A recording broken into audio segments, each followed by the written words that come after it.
Un mois et demi après le second tour des législatives, Gabriel Attal est toujours Premier ministre et il travaille avec Bruno Le Maire sur le budget 2025.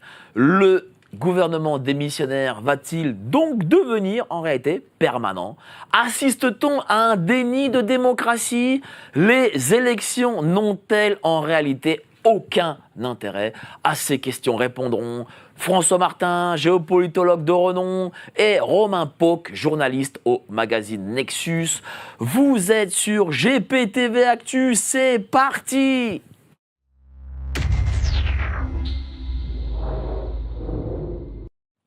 Il ne faut pas avoir peur. Bonsoir à tous, vous êtes sur GPTV Actu, la petite chaîne qui monte et qui va dépasser tous les grands médias d'actualité, tous les grands médias subventionnés d'actualité. On est là pour parler de choses dont on ne parle pas ailleurs, avec des experts qu'on ne voit pas ailleurs. Ils sont ici, chez nous, et là, pas de langue de bois, pas d'autocensure, avec François Martin d'abord, géopolitologue de renom, de grand renom, hein. Le Congolais blanc, il est avec nous, son nouveau livre. Se savoir à bah force. oui, mais ça se voit. Alors, il y a un gars qui m'a écrit en congolais en me disant « Mon frère, pourquoi tu parles jamais du Congo ?» Mais si, on va faire cette grande émission du Congo. Oui, j'attends. Hein, on va le faire. On va la faire. J'espère. Ouais. Donc, tu es prêt aujourd'hui? Tu étais là ce matin, tu es là ce soir, tu es là tout le temps en fait. Je suis prêt, oui. Bon, bah très bien. Prêt. Et Romain Pauque, salut, de Nexus, comment ça va, cher Romain? Ça va très très bien, merci de me recevoir de nouveau. Et... Journaliste de renom. De renom, je sais pas. D'habitude, toi, t'es intervieweur. Là, t'es pas intervieweur. Ouais, c'est ça. Alors, je fais pas que des interviews, hein, c'est moins connu, mais j'ai aussi, notamment à FS, à François avant, je faisais aussi pas mal d'articles, hein, parce que je vois que les gens mettent beaucoup les interviews et tout. Faut aussi aller voir les articles. Ouais, vous voyez ces articles là, Faut retrouver, voilà. Mais il y a beaucoup de sites qui font, voilà. Faut pas regarder que les vidéos quand les sites proposent aussi ça, c'est sûr. Très bons articles de fond. Même s'il y a de excellentes vidéos à François que tu as pu animer et bravo à toi. On va entrer dans le sujet là, tout de suite là. Oublie pas la revue. La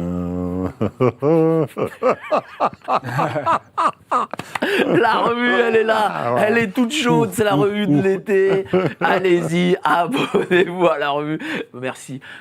Qu'est-ce que je ferais sans toi, cher François? C'était drôle ça. Bon, on rentre tout de suite, on met les pieds dans le pied. Gouvernement démissionnaire, est-ce qu'il est permanent, pas permanent? Qu'est-ce que vous en pensez? Un mois et demi après les deuxièmes tours des élections, qu'est-ce que tu en penses?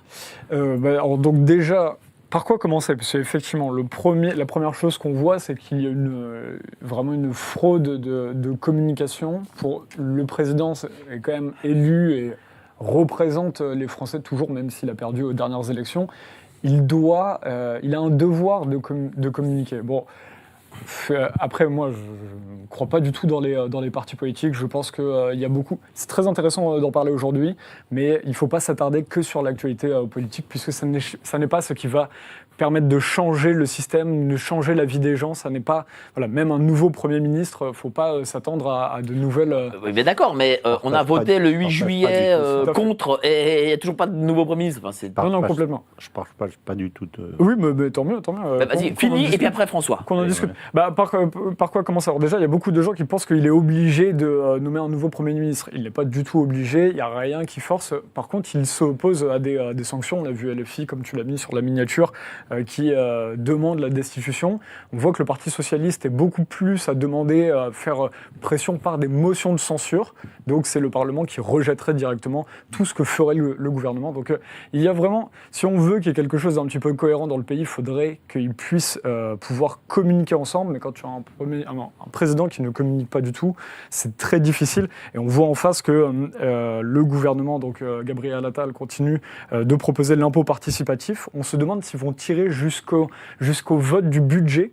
Donc ça, c'est quand même compliqué, puisque quelle situation on va avoir? Ils vont aller jusqu'à voter un nouveau budget, peut-être jusqu'au 31 décembre, et derrière, ça va être le gouvernement du nouveau Front populaire qui va essayer de s'opposer à ça. Ça va encore faire énormément de discussions politiques pour rien et c'est pas bon signe pour avoir un climat apaisé dans le pays. On rappelle aussi d'ailleurs que Gabriel Attal je ne sais pas si les gens l'ont vu passer, mais a demandé à mettre le pays en état de vigilance maximale face à la variole du singe. Alors, on a plein de cas comme ça qui font pourquoi continue-t-il de faire de la politique Donc c'est pas des affaires courantes, ça, hein, pour le coup. C'est pas les affaires courantes. Oui. Le budget, le variole du singe, pas des affaires courantes. Cher François. Moi, il y a deux choses qui me frappent là-dedans. La première, c'est que la presse, c'est le caractère totalement soviétoïde de la presse. C'est ahurissant. Enfin, tu lis la presse allemande, tu lis la presse anglaise, sans doute la presse américaine, tout le monde dit le roi est totalement nu, quoi. Les effets qu'il fait pour paraître être encore le chef, alors qu'il est ficelé par tout le monde, c'est pathétique. C'est pathétique d'état de déliquescence du pouvoir en France. Donc tout le monde le dit, sauf chez nous. Chez nous, on dit, regardez, il décide, venez me voir, je vous réunis, et tout le monde rentre dans ce narratif. Mais ce narratif, il est totalement, il est totalement faux. Totalement faux. C'était une journaliste de LFI qui disait ça, à LFI qui disait ça à la télévision de LFI, que j'ai vu tout à l'heure, et il disait ça, il lisait la presse allemande, quoi. Tout le monde dit, mais la situation de la France politique, elle est totalement catastrophique. Totalement catastrophique. Alors on fait semblant de porter Macron, si, comme Andropov à l'époque, qui était complètement cacochime, etc., tout le monde disait, oui, le premier secrétaire, etc., mais si on était dans une vraie presse, tout le monde dirait, Macron, écoute, qu'est-ce que tu fais encore là, quoi. Donc ça, c'est la première chose qui me frappe. Et l'autre chose qui me frappe, c'est que en fait, on ne regarde pas les choses importantes, parce que les choses importantes, c'est les choses symboliques, ce n'est pas les choses opérationnelles.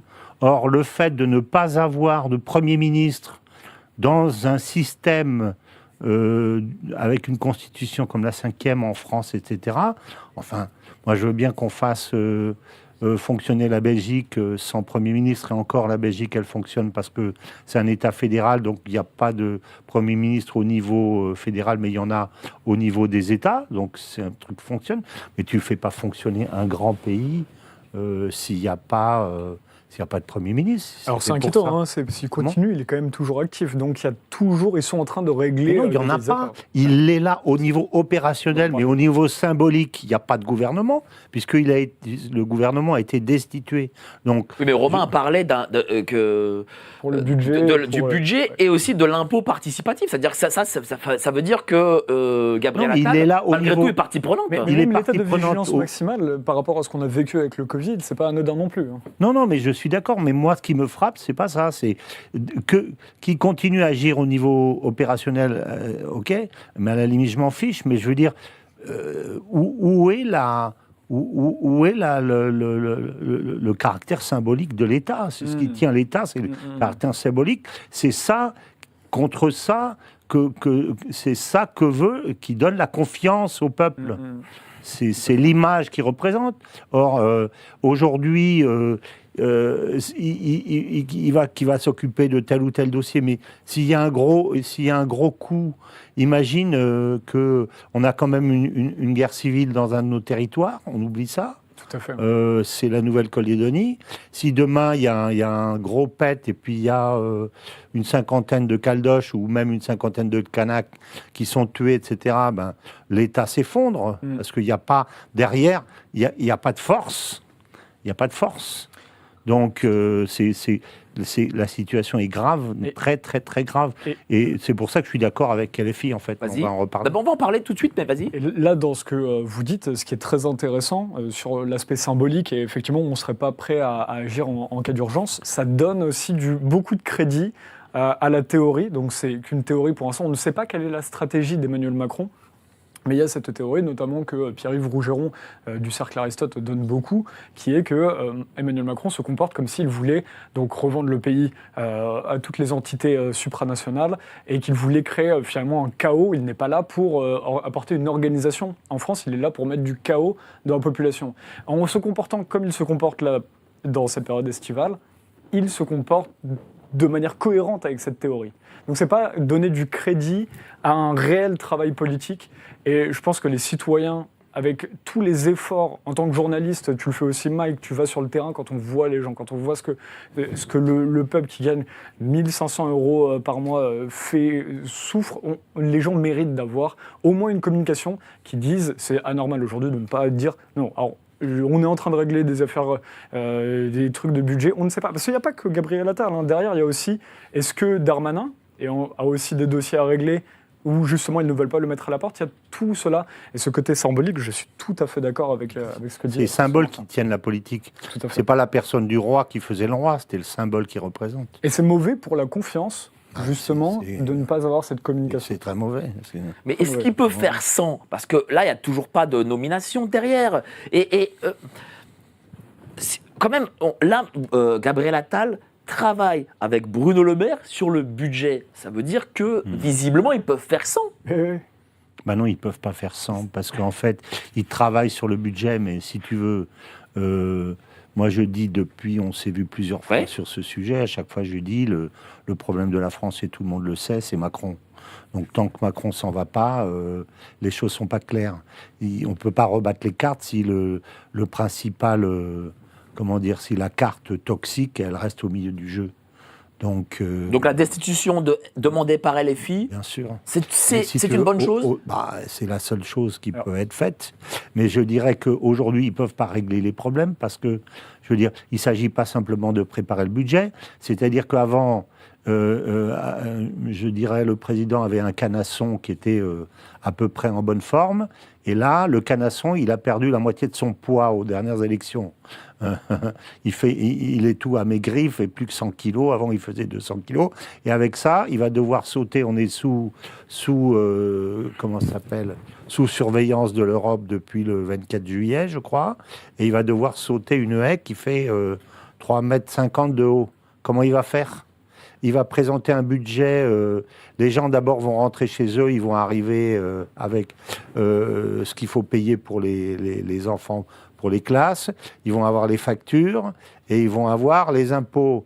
Et on va leur dire, voilà, on va vous piquer ce qu'il y a dans vos poches, on va serrer la ceinture, on va arrêter les services, fermer des services publics, on va vous faire payer plus cher le médecin, etc., etc. Mais ça va exploser de tous les côtés. Et c'est ça que veut Mélenchon, à mon avis. Mélenchon, à mon avis, il ne cherche pas du tout à destituer Macron. Je pense qu'il espère même que Macron ne va pas démissionner. Je pense que c'est ça qu'il cherche. C'est pour ça qu'il le demande, je pense. Pourquoi ? Parce qu'il veut sa révolution. Il veut faire monter la rue. Il veut tendre la rue, il veut faire monter la rue. Si l'autre ne veut pas, il dira « vous voyez, etc. » Et puis il va faire monter la rue. De toute façon, son maître à penser, c'est Chavez. Alerte Info. Géopolitique profonde prend sa place dans le paysage médiatique français. Bonsoir à tous, vous êtes sur Géopolitique profonde, la chaîne qui est là pour remplacer les médias subventionnés. On investit maintenant la rue. Et on veut vous entendre. Le gouvernement de M. Macron nous a obligés et nous a enfermés chez nous. Mais on a besoin de votre soutien. Alors cliquez sur le bouton j'aime pour nous soutenir.